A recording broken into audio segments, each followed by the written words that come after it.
You know that what happens when that time when you go to the grocery store and you've gone there to get one thing and you end up coming home with everything but that one thing. You forgot the thing that you initially were going to the store for. This video is kind of like that. I initially wanted to do it because of this one thing and then ended up talking about everything else but this one thing. So this whole video is my thoughts on season 4 of Outlander, and it was inspired by this one thing, but I went and I gave all my thoughts and everything, and then realized at the end of it, when I had stopped recording, that I forgot to mention the very thing that inspired the video. I go through all the things that the fans bitched about and the things that I loved, and then I forgot that the main thing that people bitched about was the thing that I forgot to mention. And it wasn't Brianna's rape. It wasn't Roger's attitudes and quote unquote, big quote unquote, misogyny and being problematic and all that garbage. It wasn't any of that. The main thing, the biggest issue, this right here is why there's a segment of this fandom that is the stupidest just bunch of people that I've ever had the misfortune to encounter. The main thing that people bitched about, the thing that people could not get over, was the fact that Jamie didn't hold his baby grandchild. That was the most unforgivable thing in season 4. That's why part of this fandom is stupid. So the whole Brianna has her baby, and in the book, it's been a while since I've read Drums, so forgive me. But apparently, in the book, Jamie and Claire are there, and Jamie gets to hold his grandchild. In the show, because they're busy rescuing Richard, because they're busy rescuing Roger from the Mohawks, they're not able to make it back in time for Jemmy's birth, Brianna's son. And this apparently was completely unforgivable to people. And when they finally get there, everybody's holding the baby except for Jamie. This shall not stand! They have completely ruined the show because Jamie didn't get to hold the baby. And people, the crew and everything have told them multiple times, I have seen this. The baby just didn't get along with Sam. Whenever Sam would try to hold the baby, it would cry and it would just no. And I've had that happen. I've seen that happen with people. I'm good with babies, but and even there might be a baby who I would go near and it would cry. It hasn't happened yet to my recollection, but my sister, when my little nephew was born, because from my other sister, I have two sisters. One sister had a baby boy, and this baby boy was fine with me, but completely did not want to be held by my other sister, Julia LeBlanc. So it happens. And then they were like, oh, why couldn't they get another baby? And blah, blah, blah. Those of them who actually did take the time to hear what the cast and the crew were telling them were like, why didn't they get another baby? Blah, blah. Okay, so they were going to halt production, which people bitching that Outlander was long enough. But it is, but that's beside the point. They were going to halt production put out another casting call for another set of twins and hope that maybe this set would not cry when Sam went near it. Maybe it would have happened, but then you would have had to wait longer. Instead, they opted not to do that and do the easier thing because they didn't think that the fandom could possibly be that insane to care that much about it. They opted, it's not that important. We'll just not have Sam hold the baby. Well, that went all banana sandwich because people lost their frickin' minds. I can't. People, Jamie will get lots of opportunities as the season goes on to interact with his grandson. There will be other times. Maybe when season 5 comes back, they will have like an I'm assuming Jemmy will be like a little bit older, so there's a chance that it'll be a different baby. And maybe this baby will be more comfortable with Sam. It's not a big deal. I don't understand why this was the biggest issue for people. So that's the part that I actually wanted to, that actually inspired me to want to do my thoughts on season 4. And that's the part of the video that I forgot. So I'm inserting it now in the beginning. And then we'll continue on with the video as I first recorded it. So enjoy. Hello! Welcome to today's video blog. Today's video blog is going to be just a few of my thoughts now that the season is over on Outlander season 4. And just let me start off by saying I loved the season. I thought it was awesome.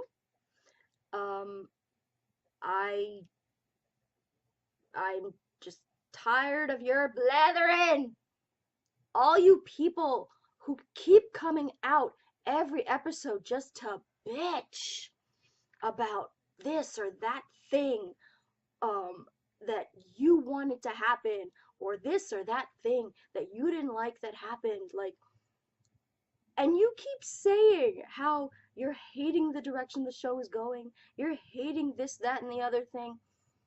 Shut your pie hole! Shut your pie hole and stop watching. And on that note, let's begin. So, beginning of the season, we have Jamie and Claire together. Thank you, Lord Jesus. And they're, a friend of theirs has been arrested for, he slept with like somebody's wife or something, and accidentally killed the husband that found out about it. So they're gonna execute him. And also being executed that day is a smuggler slash thief slash just no good person in the form of Stephen Bonnet. So right now I'm not remembering why he does it. Like my mind is blanking, but his friend, Jamie's friend, dies, and in the commotion, Stephen Bonnet convinces, or Stephen Bonnet escapes in the commotion of the friend getting executed, and stows away on Jamie and Claire's wagon. So they end up finding him in the wagon, and he's like, if you'll get me just this far, you know, you'll never see me again, and blah blah blah. So Jamie makes the fateful decision to continue on with Stephen Bonnet to wherever he wants to go. Then they part ways, and they think they're never going to see each other again. But they do. Stephen Bonnet ends up reuniting with his clan of ne'er-do-wells and they end up robbing Jamie and Claire. They attack them. They end up killing one of their friends. Um, young Ian is back with all of them, so yay. And they end up Stephen Bonnet ends up stealing the Jamie's Claire's wedding ring, the Lallybroch ring that Jamie gave her. And over the attack happens in the last few minutes of the episode, and over the scenes playing out of the attack is the song America the Beautiful, I think from Ray Charles. Bitch number one. Not from me, from a very select, politically leaning few, let's just say, took issue with the fact that they used America the Beautiful over this violence that was happening. And let me just say, again, reminder that my sister's the diplomatic one. My sister's the one, although I think I'm influencing her a little more because she's starting not to give a shit either. And it's kind of entertaining. But if you had an issue with the fact that that song, that patriotic song, was playing over these scenes of violence and horrendous things that were happening, it's because, and you know, season 4 was filmed, you know, way before the first episode of season 4 aired. So yes, there were things going on, in America when they were filming Outlander season 4. But when the first episode aired, things in America had gotten way worse, and it just happened to happen like that the episode aired during this time of incredible turmoil and hatred that was happening, and that is still happening in America. And the reason you didn't like that they played that song over those scenes is because, purposely or not, planned or not, politically motivated or not, that episode, the end of that episode, held up a mirror to you and said, look at what is happening in your country, and you didn't like it. You didn't like not being able to escape for that hour, that full hour. You didn't like having that little poke in your brain saying, this is what is actually happening in your country.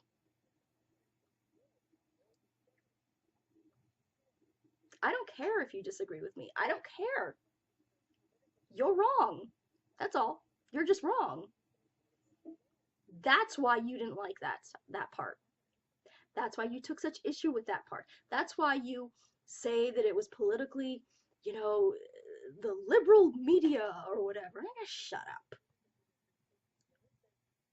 You saw it. And because it was a show that you enjoy watching, you saw it, and you didn't have the chance to look away, and you didn't like it. You didn't like the reminder that that patriotic song is, for all intents and purposes, today, nowhere near the America that is referenced in the song. Nowhere near. So that was episode 1. Then I just have like little points that I wanted to get to. Then bitch number 2 comes along when Claire and Jamie end up going to visit with their Aunt Jocasta, played by the amazing Maria Doyle Kennedy, who I loved as Catherine in The Tudors. I loved her. And then of course, like there it goes. Like these are two strong women. Jocasta is very like no nonsense and strong. Claire is very no nonsense and strong. So of course they're gonna butt heads because Jocasta wants Jamie to stay and run River Run, and Claire is not so sure about this because slaves. Jocasta owns slaves because it's the 1700s and it's North Carolina. So Claire is like, I can't own people. This is like, and there comes the bitchin'. You know, Claire should be quiet and know her place and know this is the 1700s and yada yada yada. Again, I will say with full confidence, and I will bet my life, because every single time somebody comments on something about Claire being too strong or Jamie being emasculated, check their profile. 9 times out of 10, 9.999 times out of 10, their profile lets me know exactly why they feel that way about strong women and how about strong women being in their place, because they're of a certain political right wing, crazy, Looney Tune, sweet potato Hitler loving political leaning. 9.999% of the time. So then there's that whole scene towards the end with the slave who that guy, the foreman, he hits the foreman, or he strikes the foreman because it's like the guy, I don't remember why, but I remember the guy had him up on the hook and was gonna kill him by like hanging him on the hook, which was it was just horrific.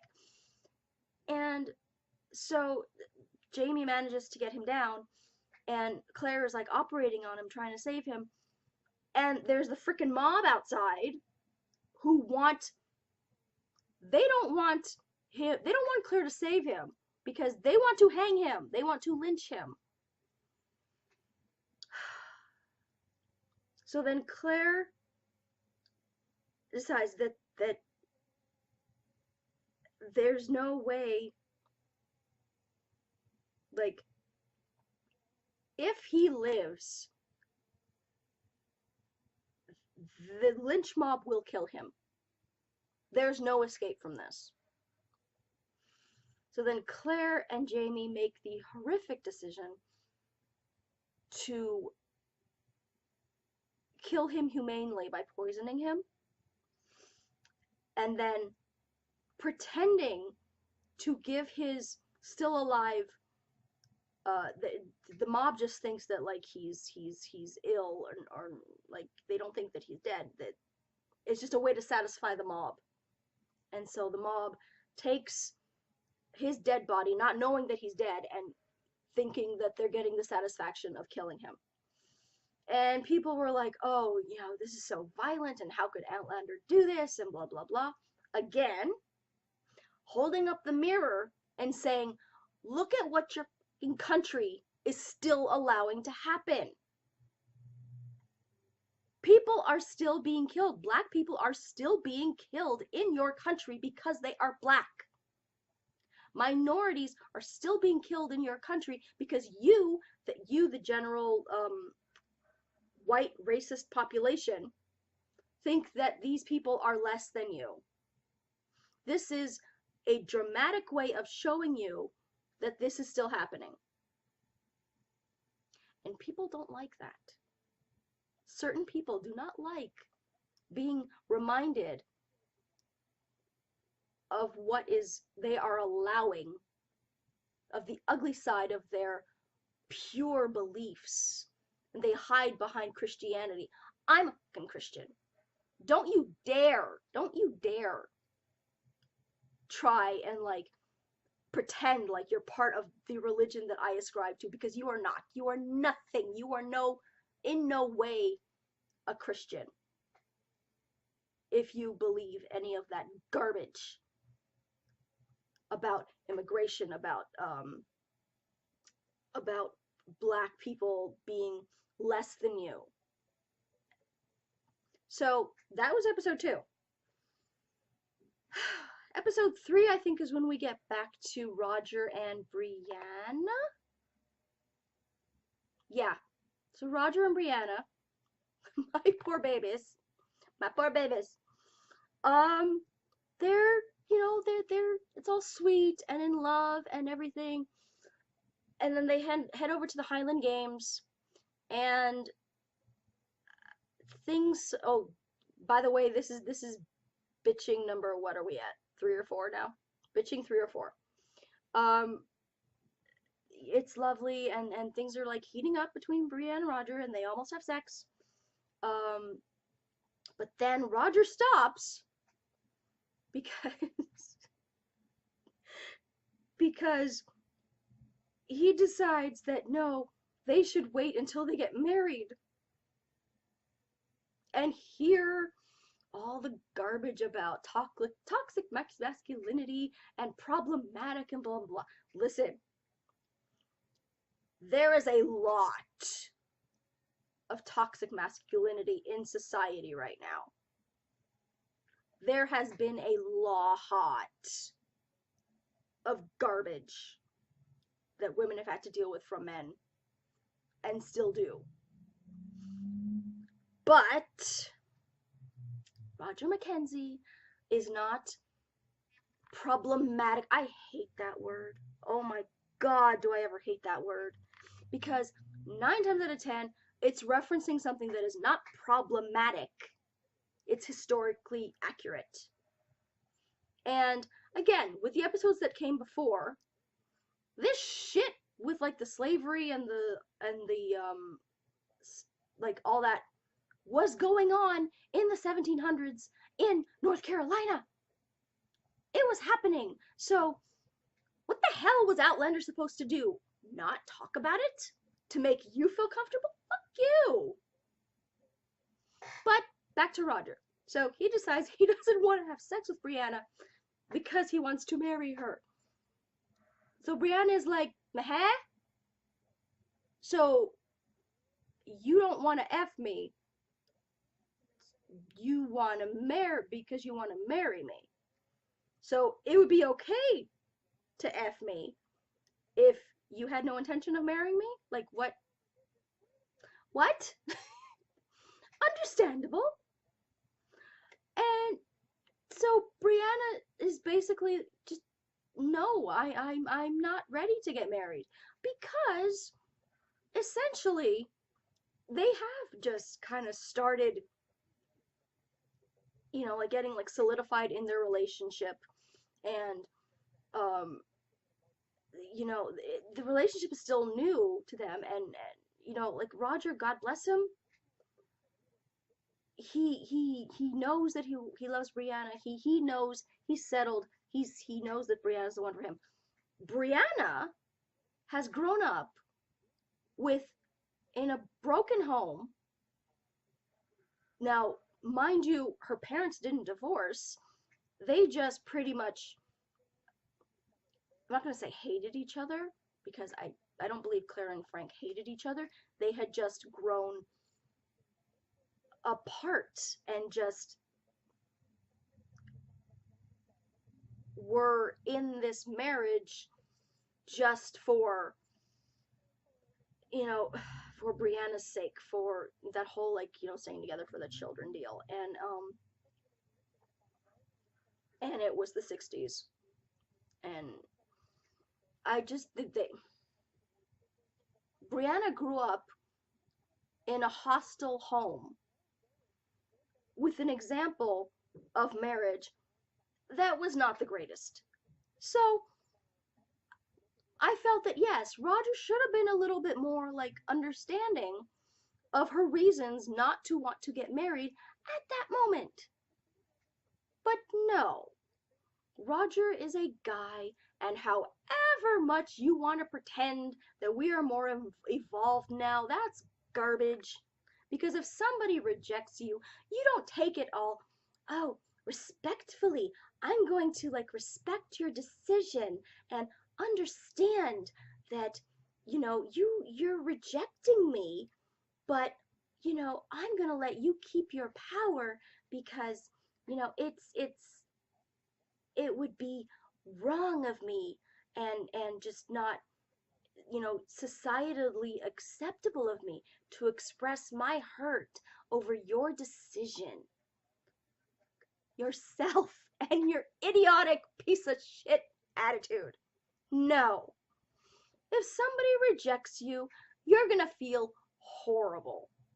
Your first instinct is you're gonna feel that rejection and it's gonna feel like crap and you're gonna feel awful and just these are two Mackenzies and Frasers. These are two very highly emotional, volatile people who, it's the 1960s.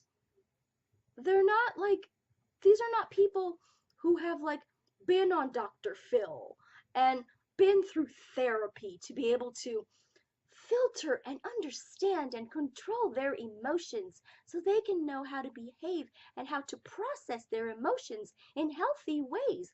No.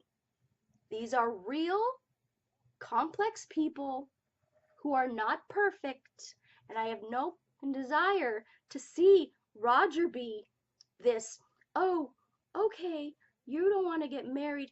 I'm so in love with you, but that's okay. I'm just gonna go away now. Excuse me? Who is this pod person? Give me a real flesh and blood man, please. Now, saying all that, that doesn't mean that you condone how he reacted. Yes, he got mad at her. Yes, she got mad at him. And I'm sorry, but he's not the one who slapped her. I didn't see word one about the fact that she slapped him. She was physically abusive to him. I didn't see word one about that. It was all about Roger and his toxic masculinity and his chauvinism and blah, blah, blah, blah, blah, blah. Quit your Bletherin. That's like my new favorite word. Thanks, John Bell. Thanks, Ian. So let's see, where am I going next? Yeah, so Jamie and Claire, they end up finding this piece of land in North Carolina that he decides is going to be perfect, and that's where they're going to build their home, but oh, Indians. Bitch number 5. Some people were taking issue with the way the Indians were portrayed, and they were like, oh, they were portraying them all as like savages and blah blah blah. No, no, no, they weren't. There were good, accurate portrayals of people on both sides of Jamie and Claire wanting to settle in this place, and there were good, accurate portrayals of the Indians not wanting their land to be disturbed. So you have these two sets of people on opposite sides who come together and who have their own way of doing things, who have their own beliefs, coming together and agreeing to coexist. They did it in the 1700s. Why can't people do it now? So, yeah, people didn't like how that they were like showing them as savages and blah blah blah, and then they were violent, and like, and no, they weren't. And number Oh, and meanwhile, Roger is trying to, Roger and Brianna, they've fought and they've like, gone their separate ways, kind of. But Roger's doing some digging in like ends up finding like some information about Jamie, and he's trying to like keep the lines of communication open with Brianna, because they still love each other, and they're finding it hard to like let go, and so they try and call each other, and they have these like really sweet, short, awkward conversations. um but yeah, I love them. So number 5, we have episode 5, we have the return of Myrta. Myrta comes back, and Myrta is a blacksmith that is trying to fleece young Ian out of money, out of his money.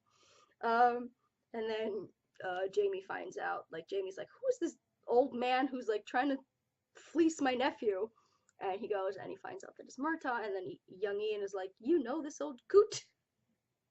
And then the reunion is perfect. And of course that leads to bitch number 6, which is people are complaining about the fact that if they were able to change the fact that Myrta doesn't die, then why can't they change every single little thing that I don't like about the show and keep, what I want in the show? All 7,000 or whatever of you that are like bitching about this or that thing in the show, about every change that they make. If they're able to do that, then why don't they do this? Why don't they do what I want? Like, then we'd have like a gazillion different versions of the show, you idiot. So we have Myrta, fine. Episode 6, we have the return of little William. Little William, who's like 13 now. And so he comes back with John Gray. John Gray, yay. Played by the wonderful David Barry. And we have young William, who Jamie is able to reconnect with again. And I'm sorry, but people who say that the actor who played young William doesn't look like Sam, I'm sorry? Like, are we looking at the same boy? I mean, the eyes, the shape of the face, the bone like, I see him pretty close to Sam Heughan. Like, I don't understand how, like, people say that, like, you can, like, see 5 people can, like, could be looking at something and they see, like, 5 different things. I don't understand how that works. I mean, I look at that kid and he looks so much like Sam Heughan to me. I thought he was perfectly cast. And then I see people who say that Brianna looks more like Sam Heughan than that kid did. What? What? Sophie Skelton has, like, small eyes. She has, like, softer feet. Well, she's a woman, but she has, like, softer features. Her cheekbones are, like, yes, I think she looks like the perfect mix of Jamie and Claire together. Like, the perfect mix of if Sam and Katrina had a baby. Oh, but don't go crazy, extreme shippers, please. There's no secret baby anywhere.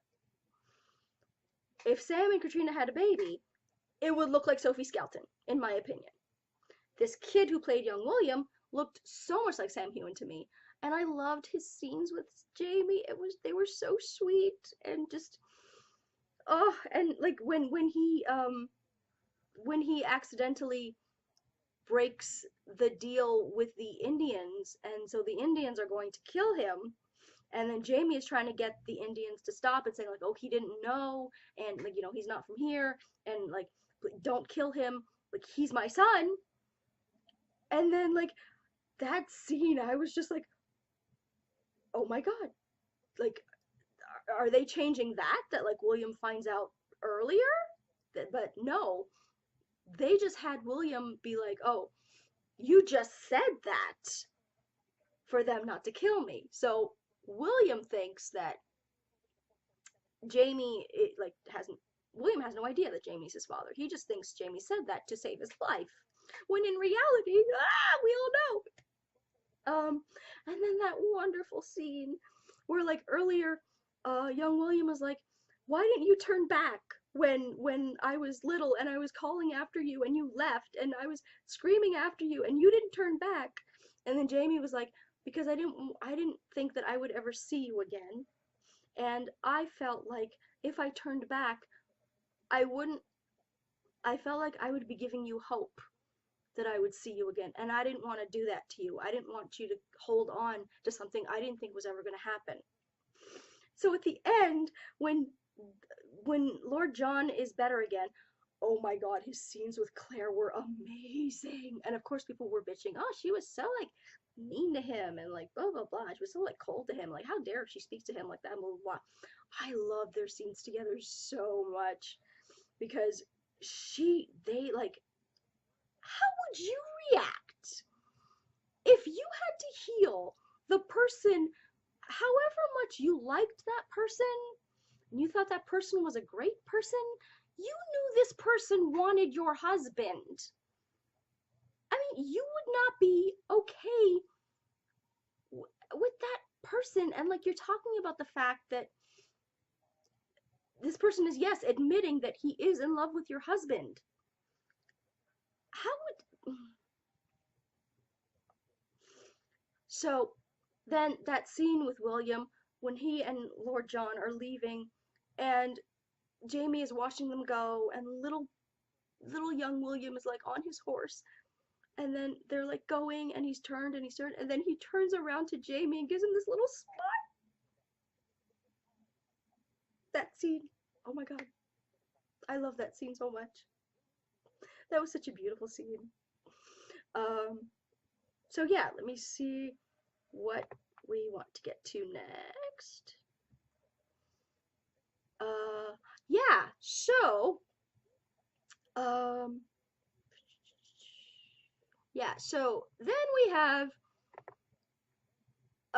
Roger tracks down a friend of Brianna's, and because he's found out something, and he's like been trying to get a hold of Brianna, trying to tell her this thing that he found out, and then the friend tells her that Brianna's gone to Scotland to visit her mother.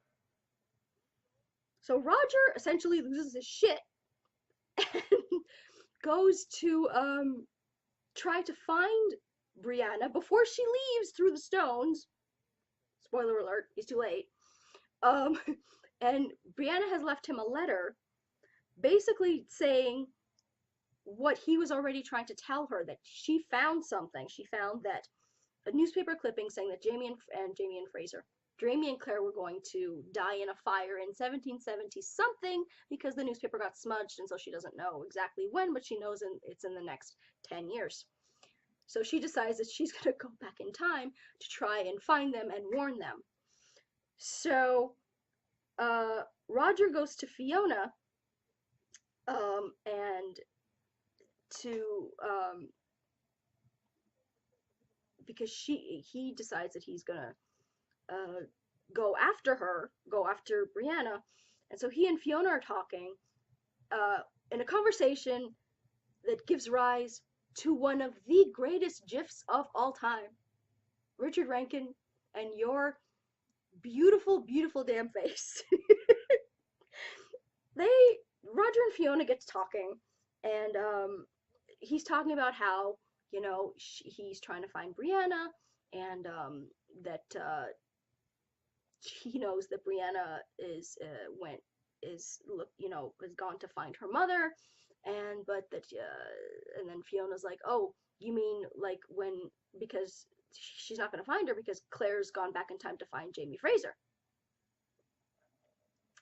And then the expression on Roger's face, Richard Rankin, you adorable human, you. That GIF will go down in history as one of the greatest GIFs of all time. So Fiona helps him go to the stones. And then we get Brianna already back in time.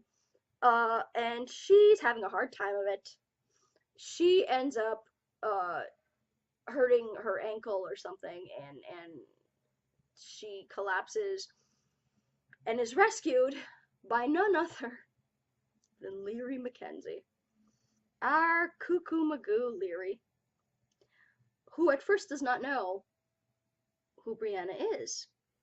So we get Leary and we get little Joni, um, who is just we loved Joni, um, and we have Ian or Sir Ian, young Ian's father, old Ian, played by the wonderful Stephen Cree, who comes every once in a while to give Leary some money that Jamie is able to send via him, like through like alimony when he can, and then uh, Ian like is still trying to like help her out, for Jamie's sake, and he's sort of like the go-between between Jamie and Leary to like get her the money that she needs and blah blah blah.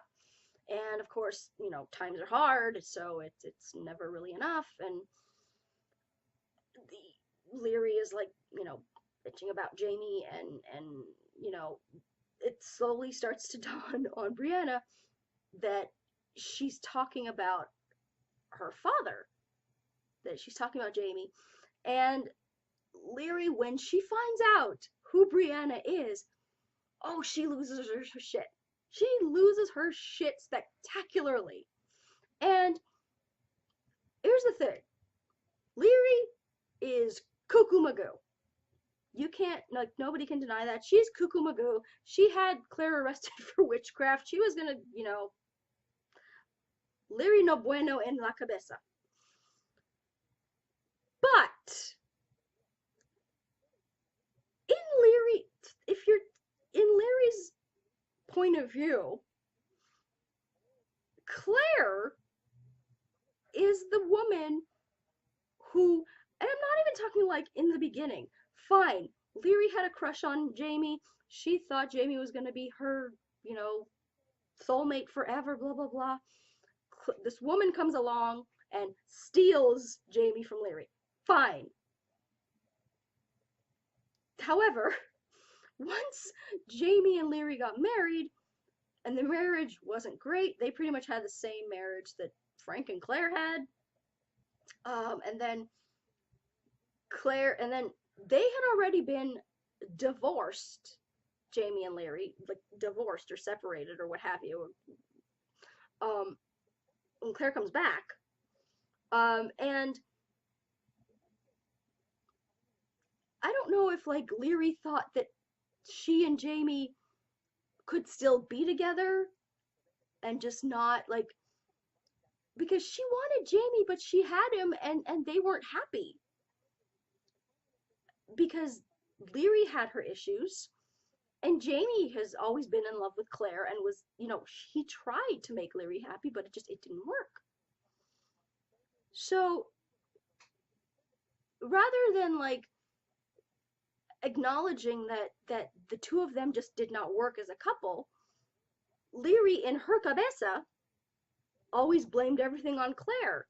So to have Claire's daughter there, she's like, how dare you come into my house and blah blah blah blah blah, and you kept your identity a secret and blah blah blah. Brianna's like, please, I did not even know who you were, and yada yada. So Leary kicks her out of the house. Fine. So Brianna goes to ends up in Wilmington. I can't remember how she ends up in Wilmington. Oh, I think she meets up with this guy who's trying to sell off his daughter so that she doesn't have to marry this old guy. So he's trying to like get her a position as like somebody's maid, Lizzie. So when the father explains to Brianna what's going on and why he's so desperate to get his daughter a position, she's like, fine, I don't need a maid, but okay. I can use some company, and so she, Brianna has a warm heart and takes in Lizzie, and then they end up in Wilmington, where, let me see if I want to get to that point first, or if there's anything else I wanted to. Yeah, So they end up in Wilmington, where she enters a tavern and meets up with a there's a bunch of guys at a table playing something or other, and she notices a ring on the table, and she notices that it's her mother's ring, and the her mother's ring is in the possession of, that's right, one Stephen Bonnet. So Stephen Bonnet decides that, you want the ring? Sure. Oh no, wait, hang on. Before that, Roger finds Brianna in Wilmington. Roger goes for their stones, blah blah.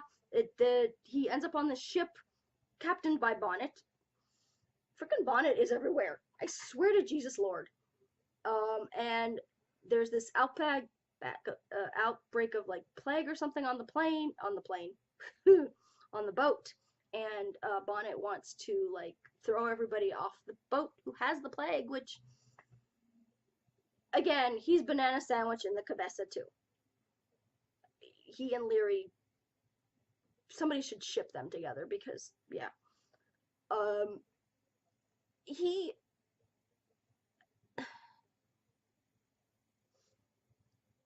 Stephen Bonnet has a logic to him that, okay, if there's people on my ship who have plague, it's way more convenient just to throw them overboard than to risk everybody on the rest of the ship getting this plague. So he's very cold in his logic. Like, he's not given to sentiment. He's not like, oh, let's, quarantine them and like heal them and that. Like, no, just, you have a plague, goodbye, overboard with you. So Roger befriends this woman and her baby. The baby is significant. I am not going to spoil how, but I'm just going to tell you the baby is significant, and thank God Roger was able to save this baby. The baby is like teething and crying and everything, and is like all like reddened and rashy because of he's teething and he's sick and blah blah. But he doesn't have the plague. But she and Roger are afraid that if Bonnet finds out, Bonnet's gonna throw the baby overboard. So for the longest time, Roger like hides the baby and the mother, and then so then like that's like all good, and they're safe and all this jazz. Then they hit port, and Roger finds Brianna in a tavern in Wilmington.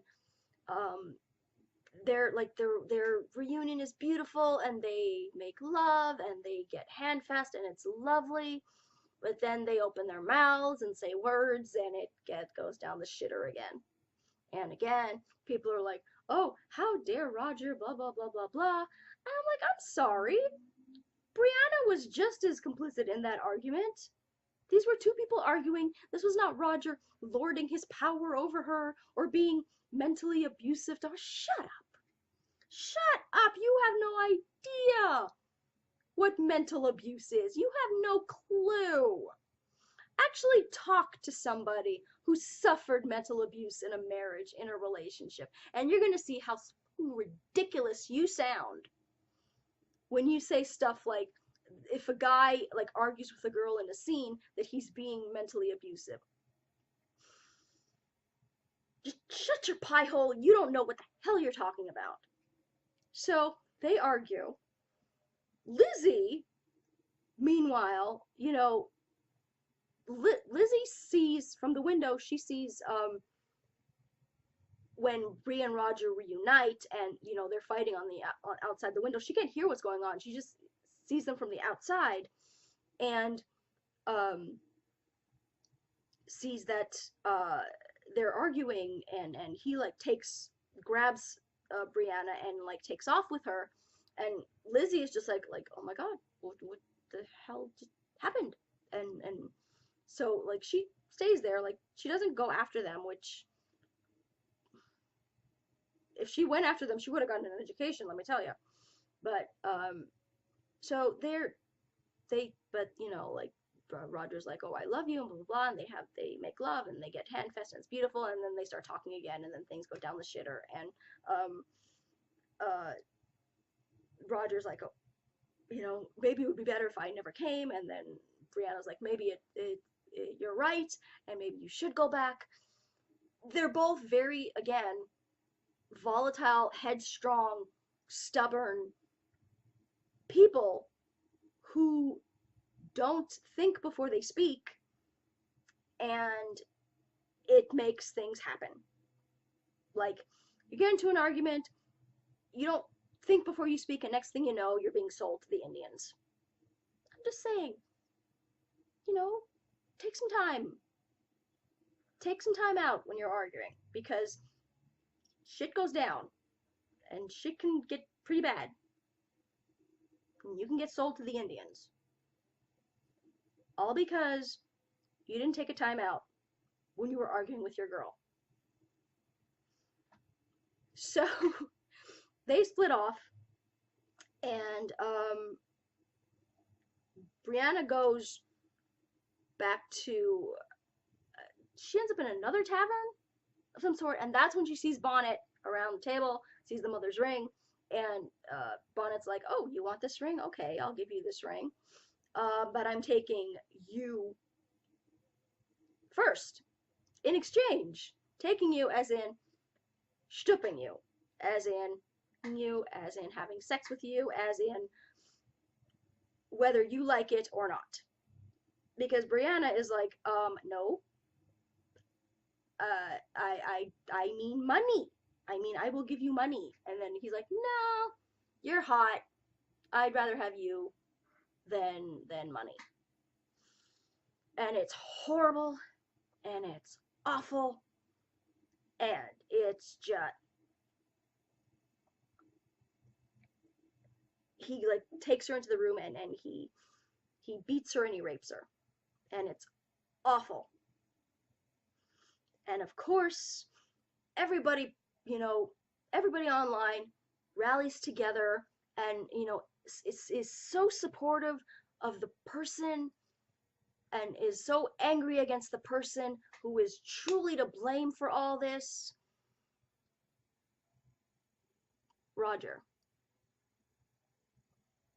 Somehow, it ends up being Roger's fault that Bonnet raped Brianna.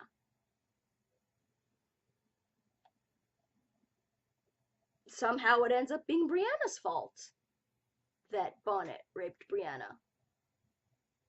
If she didn't treat Roger the way she did, then she wouldn't have, and I've seen this, gotten what she deserved.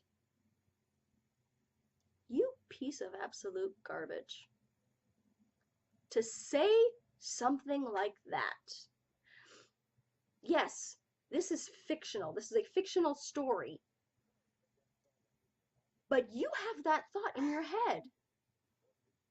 Which means, when, like, you have that reasoning in your head, which means when you hear in the news about a woman being raped,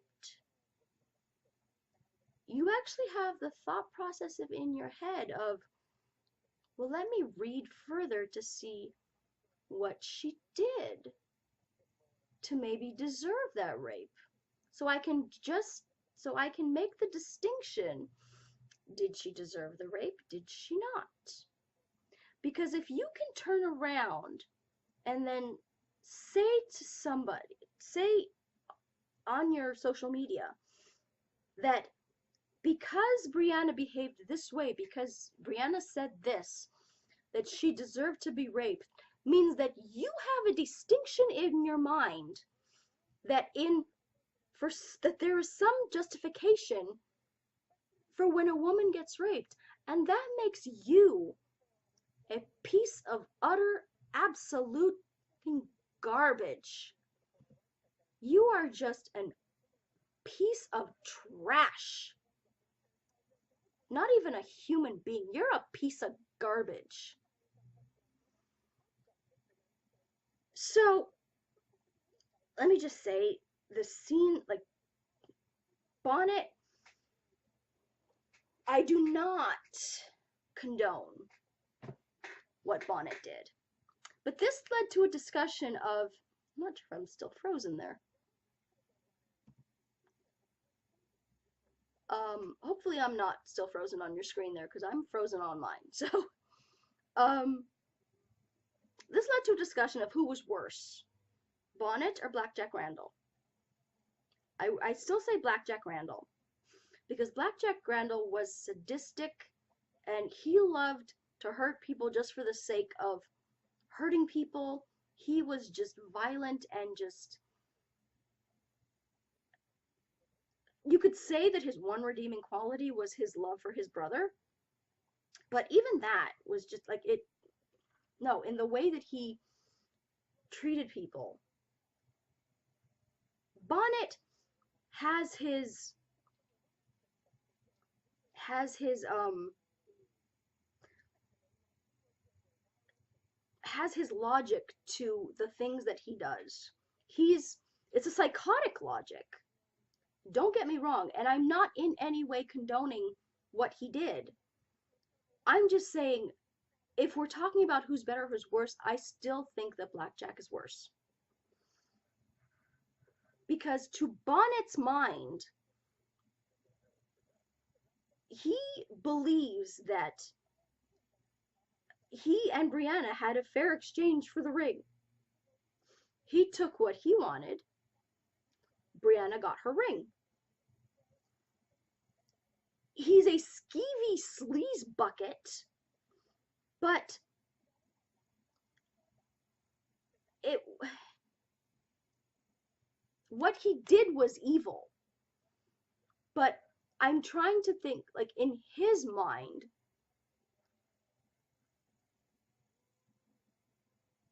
he wasn't like, it was a fair exchange in his mind. He wasn't doing it to be sadistic. He wasn't doing it to be evil. He wasn't like, he had a reasoning for his actions. Blackjack, in my opinion, was just sadistic for the enjoyment of being sadistic. So, yeah. So, Brianna comes back to the room where she and Lizzie are staying, and Sophie Skelton, just applause for you, because oh my god. I don't know if I'm still frozen, because I'm still frozen on my screen. I'm so sorry if I'm still frozen. I hope not. Oh, okay. Well, I'm not frozen now, so hopefully I wasn't frozen for that long time for you guys. Just Sophie's performance of the aftermath was just beautiful. And so Lizzie sees the state that she comes back in. The last person Lizzie saw her go off with is Roger. So she thinks that Roger raped Brianna. Logically.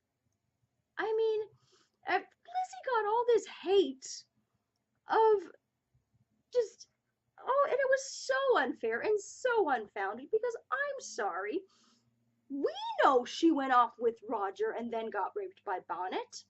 Lizzie doesn't know that. Why the hell are y'all blaming Lizzie? Because Brianna finally ends up finding her mother and her father. And it was so beautiful. It was so, so beautiful. Everybody's reunited, and Brianna tells them like what she found, and Brianna like goes and like lives with them, and then young Ian's face when he finds out that Jamie has a daughter, and Murtagh had the best response ever.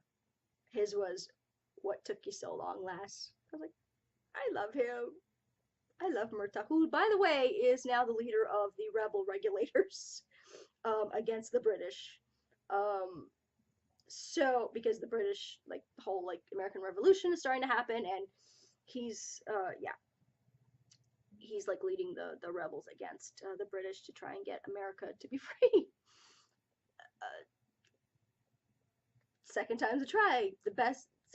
Second time's the charm, I guess, because didn't work for him so well in Culloden.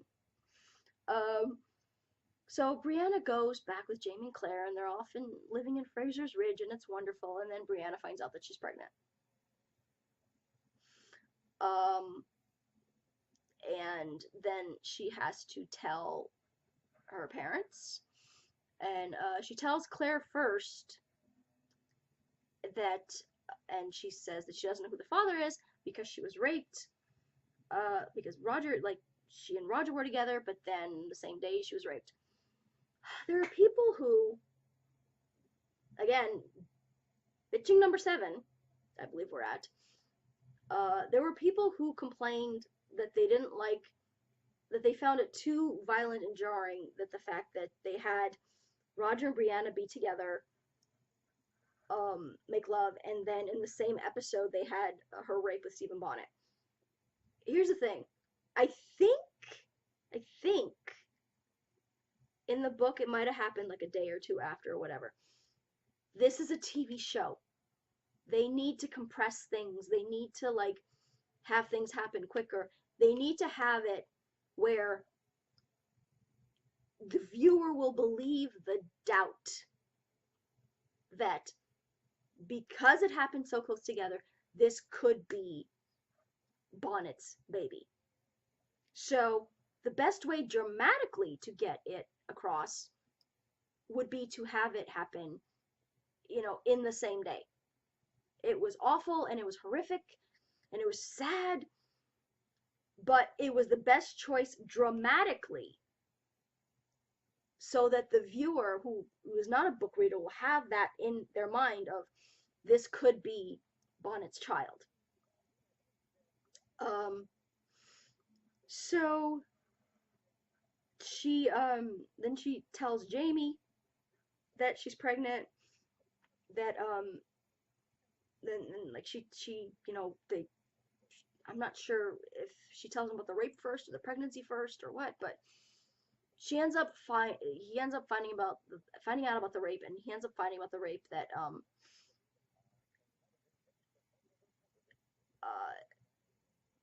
yeah, he ends up finding out the rape first, and he is understandably horrified. And there's a scene where Brianna gets mad at him for being angry, and I understand what she was saying, but I don't altogether agree with her, because she tells him about the rape, and then he, of course, gets angry and hurt. And she says to him, no, you do not get to be more angry than me about this. Which I don't think he was being more angry than you. I think he was being as angry. Or he was being angry. And in my opinion, I think he had every right to be angry about the fact that his daughter was raped. My personal opinion. So, yeah, so Brianna's pregnant, and Lizzie, God bless Lizzie. Lizzie is off with Ian, who she wants him some young Ian. She wants her some young Ian, which is adorable. Uh, and I'm not gonna say much about that. I'm just gonna say that unless they change that from the books, um, it's cute that y'all ship them together, but things are gonna happen. Things are gonna happen, and their character directions are gonna go in a different way. But it's cute that y'all ship them now. Not saying that anybody's gonna be like do anything bad or anything. They just Lizzie's gonna meet some people. Young Ian's gonna meet some people, and yeah. Um. So Roger decides that even though Brianna told him that she wanted to never see him again and blah blah blah, that she's going to. He decides that he can't leave. He can't be without her. He wants to try and like work it out. And so he's looking for her, and Lizzie and young Ian are out and about, and Lizzie sees Roger and freaks the fuck out. And she tells young Ian that's the man that raped Brianna. Because, again, cutting Lizzie some slack here, as far as she knows, that's the truth. She saw Roger drag Brianna off, and the next time she sees Brianna, the girl is bleeding and bleeding. So she thinks that's the man who raped her mistress, her lady. So then young Ian tells Jamie that they've encountered the man who raped his daughter. So Jamie, being the calm, rational, logical, easygoing, passive man that he is, beats the stuffing out of Roger, because Roger had the bad luck to ask him for directions to Fraser's Ridge. Yeah, so Jamie beats the stuffing out of him, and only manages not to kill him. But instead, Jamie and Ian decide that they're going to sell him to the Indians. So when they come back, Roger and Ian come back, and I think Lizzie mentioned something that she saw the man that don't worry. She says something to Brianna like, "Oh, don't worry. We took your don't be mad, but like your father like took care of the man who violated you," kind of thing. It's like Brianna's like, "How do you know? Like you weren't there." And then Lizzie's like, "I saw him like arguing with you outside the window, blah blah blah." And Brianna's like, "What?" Like, what the?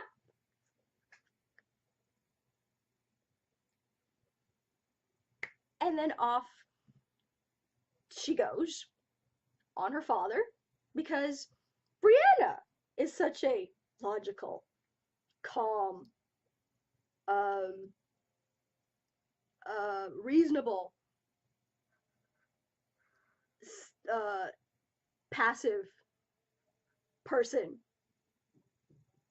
And she basically tells her father, she punches young Ian, which was funny. And she tells her father that unless her father goes and gets Roger and brings him back, that she never wants to see him again, her father. Which prompts her father to utter the unfortunate words that, "So this was the man that you laid with and then told me that raped you because what? You were ashamed the fact that you were pregnant." Okay. Yes, what Jamie said was stupid and horrible and thing. Watching the scene, the reason Jamie says that is not like, he doesn't understand what Brianna, like, what is going on in Brianna's head. Like, he's confused. He's like, did this rape happen or didn't it? Because you said that you said that you were raped, and now you're saying that you're in love with the man, and that like, he's confused about the fact that these are two different men. So he's not blaming Brianna for the rape. He's not saying she wasn't raped. She's he's saying that she wasn't raped because he's confused about what she's saying, because he's not clear on the fact that it's two different men. She explains to him after he says that stupid thing, but when he says it, he's a 17th century man again, and he said a stupid thing. He's not perfect. I don't want my Jamie Fraser to be perfect.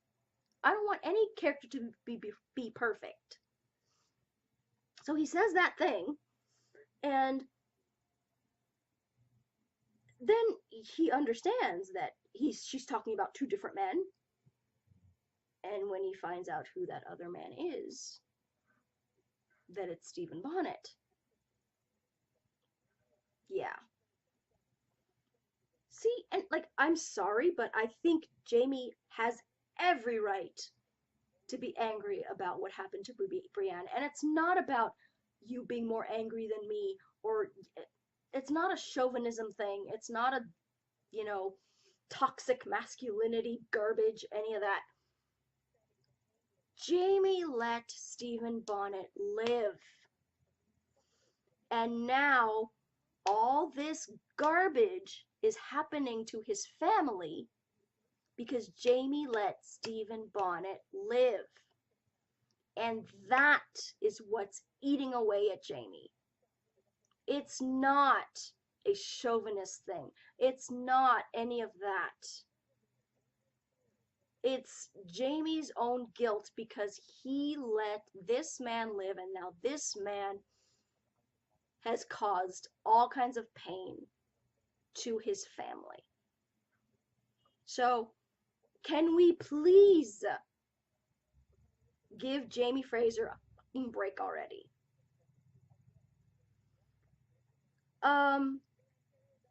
So yeah, Roger's living with the Indians, or being held hostage by the Indians, with this dude. Dude ends up dying. And let me see if it's before.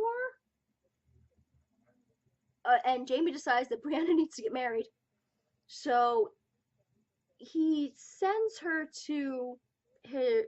So while he goes off with Claire and young Ian to go find Roger, because Brianna can't go because she's growing more and more pregnant, and by the time they find Roger, she'll probably be ready to pop. Let me see. So Jamie decides that she needs to get married, so she's going to go stay with his Aunt Jocasta for a while. And then Jamie and young Ian are gonna go and try and find Roger. And so Brianna's like, no, I'm not gonna get married. Like, you're gonna bring me back Roger, and he's the one that I love, and blah blah blah. So he's like, fine, you're gonna go and stay with my aunt, blah blah. Jocasta decides that Brianna obviously needs to get married, so she brings in Pippin from The Lord of the Rings to marry Brianna off. So yeah, the wonderful Billy Boyd makes a cameo in our beloved Outlander, as the besotted Mr. Forbes, who wants him some Brianna. And she is like not interested, like, at all. but she's like, it's been months, and she's like, she's getting there. She's worried about you know her baby, and if they don't find Roger, she needs to think about like her baby's future and blah blah blah. And so she's this close to saying yes when, like Mighty Mouse, here to save the day, like the Disney prince that he is, in walks Lord John Grey. And it's wonderful. And it's just, I was so happy to see him. I think we're all so happy to see him. Um, so he is there, and they're having a dinner, and he's talks about like how he's a friend of her father's, and uh, I think it's before that, yeah. There's a guy there with his mother who is also supposedly a suitor for Brianna's affections that Jocasta brought by.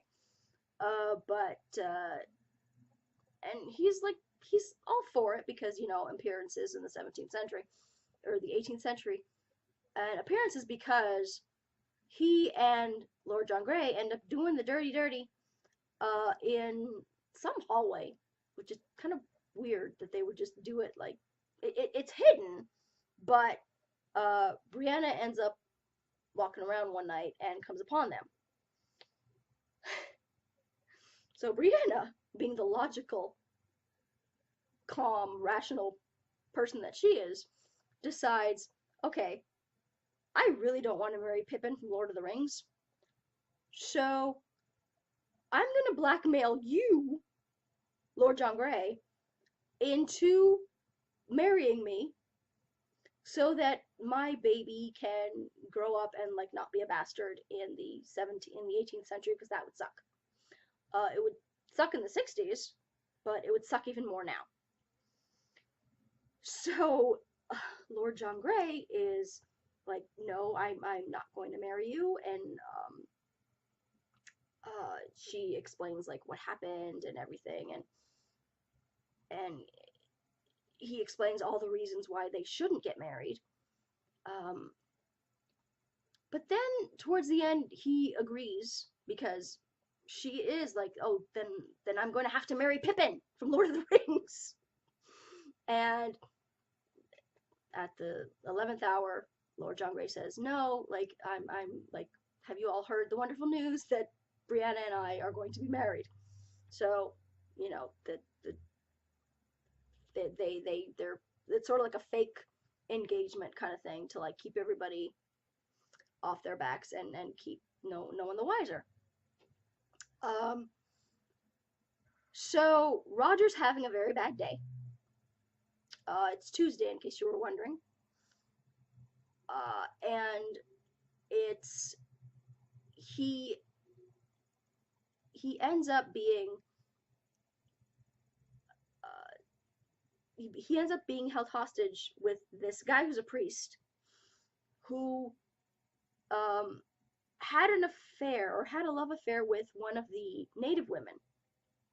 And so then the native woman has his baby, but there's some like Catholic technicalities of stuff going that he says he can't. The Indians want him to baptize the baby, which I still don't understand because they're native, they're not Catholic. So I don't understand the whole wanting the baby to be baptized thing. But I understand, even if I don't agree with his reasonings for not baptizing the baby, because he thinks he has no right to be a priest anymore because he quote unquote sinned and laid with this native woman and had a baby with her and is in love with her. And Roger's like, dude, why don't you just do the little sprinkle, mutter some Latin, they won't notice the difference. And he's like, but I will know, and I will not compromise my beliefs to save my life. Here's the thing. I'm a Catholic. Now, admittedly, I'm not a nun, I'm not a priest, none of that. I believe that God really doesn't care about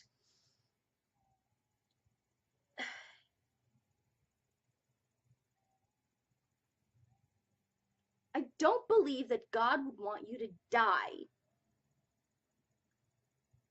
because you believe that you're not holy anymore. I don't believe that God would think that that it's not ceremonies, it's not rituals, it's not any of that that make you holy or what have you in the eyes of God, in my opinion. Now, admittedly, this is my opinion. I don't think God would care if you baptize the baby or not, or didn't do it just because you felt like some technicality. Just like save your life, dude. Like you could still like so he refuses to do it, and they're saying that they're going to kill him.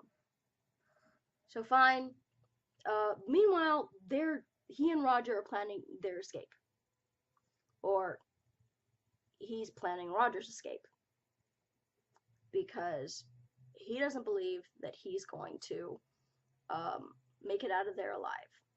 So at dawn comes, and they said, at dawn, if you don't change your mind, then we're going to kill you. We're going to basically burn you alive, and we're going to do it slowly so you suffer because you didn't do what we wanted.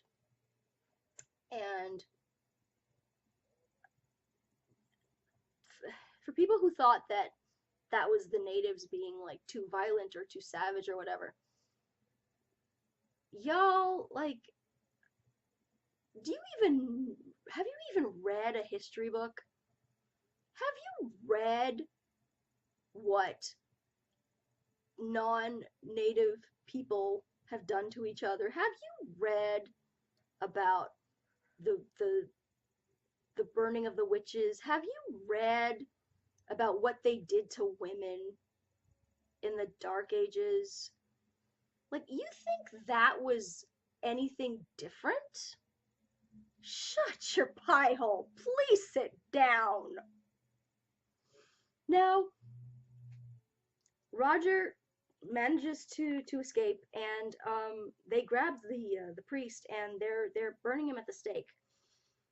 They're starting to burn him at the stake because they're starting at his feet, and they're keeping the fire low so that it takes him a long time to die.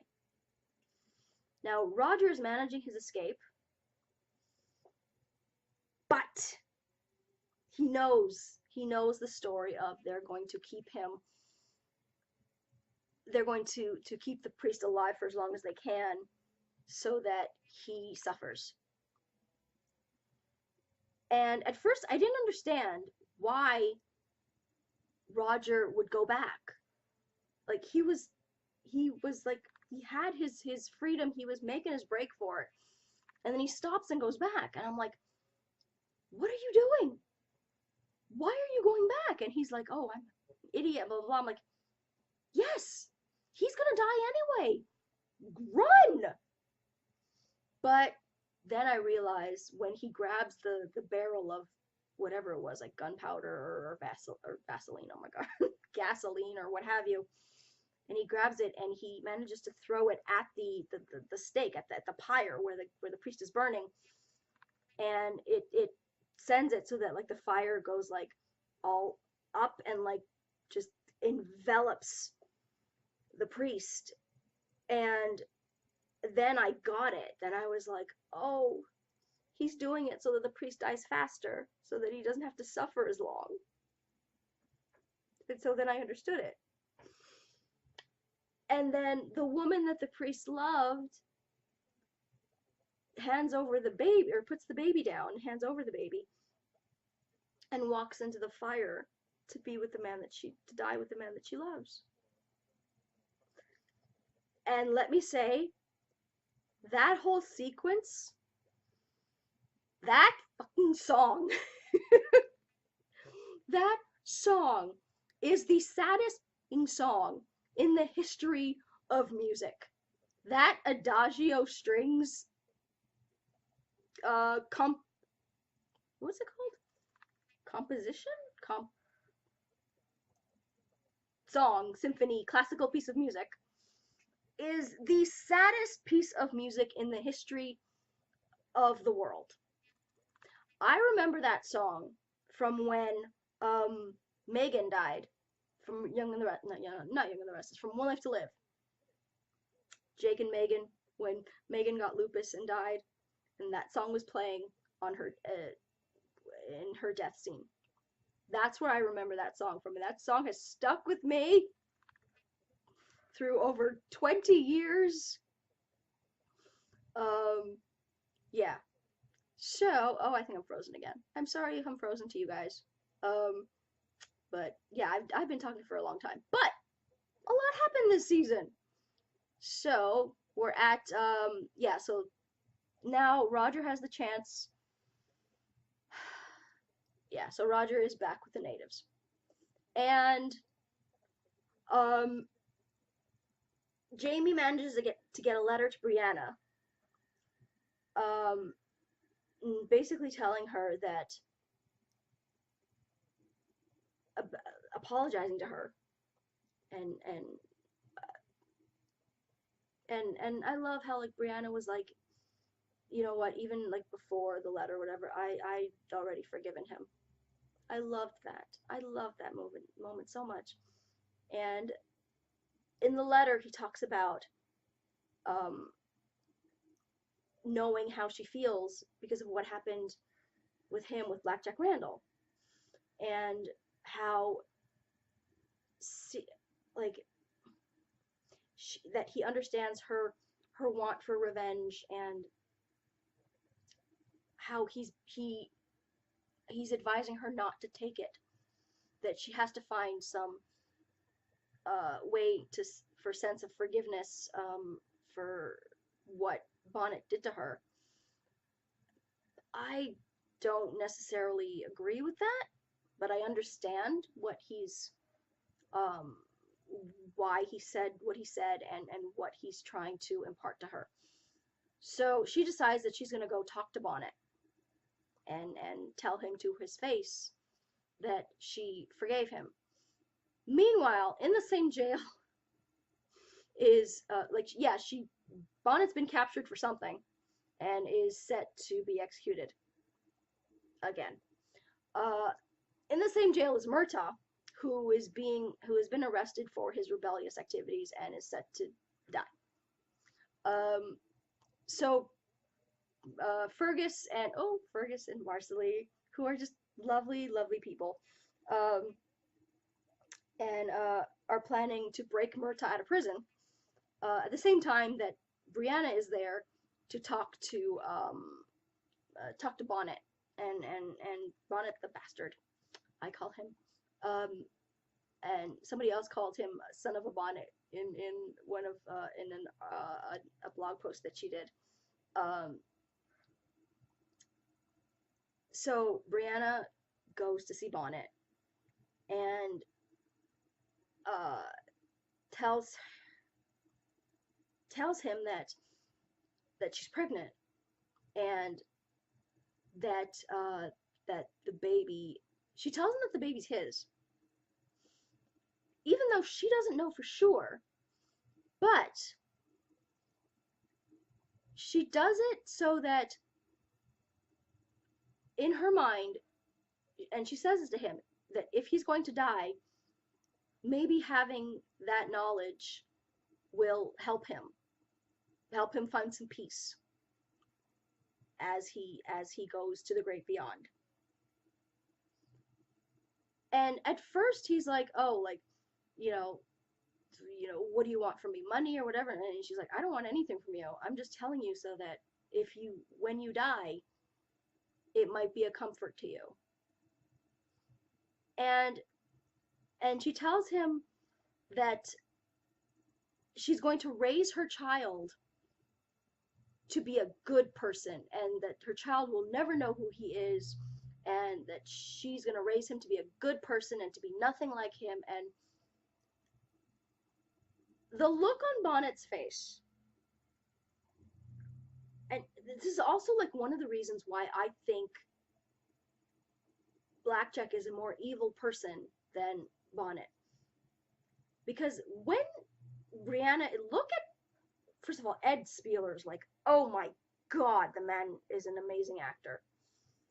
And his scenes, I love his, as much as I hate him, and as much as like I hate what he does to Brianna and how he is with her, I love their scenes together so much, because there's something like, there's a chemistry there, not a romantic chemistry, don't get me wrong. No, no, no, no. And if you ship, no, no. But there's a chemistry there, there's a charge there in their scenes together that is just amazing. They just work so well with each other. And when she tells him that she's going to raise his son to be a good man, and I can almost see like a longing in his face, almost like a gratitude in his, like, I'm sorry, that's what I see when I look at his face in that scene. I see yes, I want my son to be better than I am. I don't want my son to be like me. I don't know. I don't know if like if anybody else saw this or if it's just me. But so okay, fine. She says her piece and they leave, and then they run into like Fergus and Murtaugh, and like, cause at this everybody's like laid because they're gonna like explode the prison to make a distraction for Murtaugh to be able to escape. And like in the middle of the fray, they, Brianna's like, what are you doing here? And then Murtaugh's like, what are you doing here? And there's that whole thing.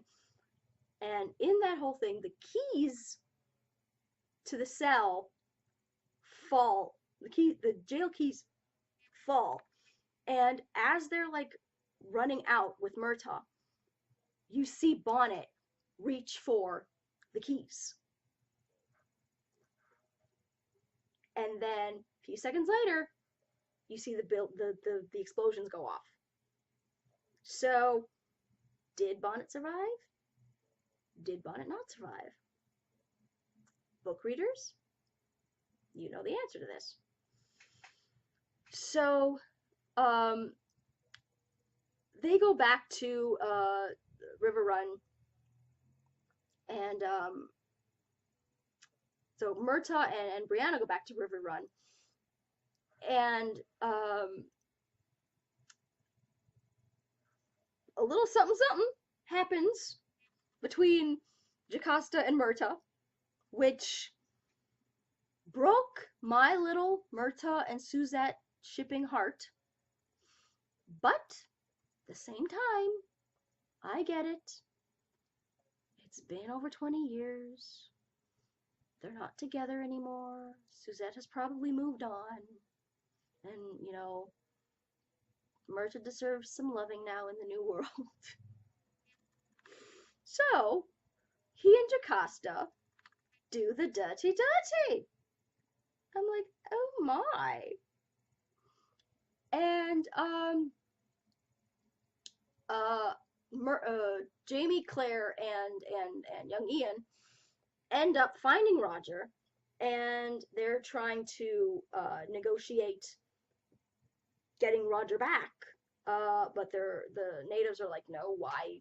You sold us to him. Why should we give him back to you? Blah, blah, blah. And like, we want something in like, what are you willing to trade? If give us something.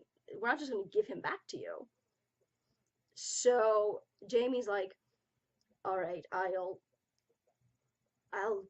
give you, I'll take his place. Give Jamie's. I'm like, dude, nobody's gonna let you stay with the Indians. Like, Claire will kill all of them before she lets you stay with the Indians. Like, no. You have like you're like Fraser's Ridge is like needs you, and like you have like people and like responsibilities, and like no. So, Jamie's like, okay, Young Ian, tell them that explain to them that I'm making the trade, that I'm giving my that they can take me instead of and in exchange for Roger's freedom. So Young Ian comes back and is like, yeah, so I didn't do that. Instead, I offered myself. So I'm gonna be staying with the natives. Y'all have a good day now. And it was just uh, the whole like the goodbyes and just oh my god, just like the whole like man of worth speech, and oh, it was just beautiful. So they explained to Roger like what happened with Brianna and what happened with Bonnet, and Jamie's like, can you be with her, and can you like knowing that the child she carries might not be yours? And Roger is just he's like, I love her, but that he needs some time to like deal with like what I'm not ready to come back yet. I'm not ready to come back, and he needs some time. So when Jamie and Claire come back, and Brianna, by at this time has had the baby, has had little baby Jemmy. Stay away from any tunnels, book readers. Um, they come back and she sees that Roger's not with them. So she thinks that Roger has not like doesn't want to be with her anymore. And just oh, Sophie's performance there, like just oh my god, it was just so like heartbreaking. It just she's just quiet and sad and just and then and then Jocasta and then like Jamie and Claire, they are so they're in Jocasta's house, and they get this letter that that they know that the police know that, or the army knows that the soldiers know that Murtaugh escaped, and that he has to go into hiding again. And so Murtaugh and Jocasta have this like really tender moment, and Jamie and Claire see it, and they're like, "Duh, fuck, when did this happen?" And they're like, um, and then Brianna is like all like sad and like missing Roger and like grieving that like it looks like Roger's not coming back. But then she sees out the window that there's a guy coming on the horse, and it's Roger, and he's back, and he wants to be with her, and he wants to like be with her and like raise their baby, and it's beautiful. And then Jamie gets a letter saying that they know that Murtaugh's escaped and that he has to track him down and kill him. Ta-da! End of season 4. And ooh, that was an hour and a half. However, there was a lot to get through and a lot to like give my thoughts on, and I hope you guys enjoyed that because I had a lot of fun going through all the crazy blethering that people did and just all the wonderful moments. And I think I got to everything. Uh, oh, just I loved the moments with Jamie and Brianna like by themselves, like off in the woods, because Claire was like, like you guys haven't had a chance to like be close and everything. And when he notices that she smiles in her sleep too, like he does, or like, oh, it was such a beautiful moment. Um, so I think that that's everything that I wanted to get to. Yeah, I really enjoyed making this video. Follow me on Twitter at twitter.com/authorejamie. Like my Facebook page at facebook.com/authorejamie. And I, an hour and 33 minutes later, will talk to you guys next time. Bye!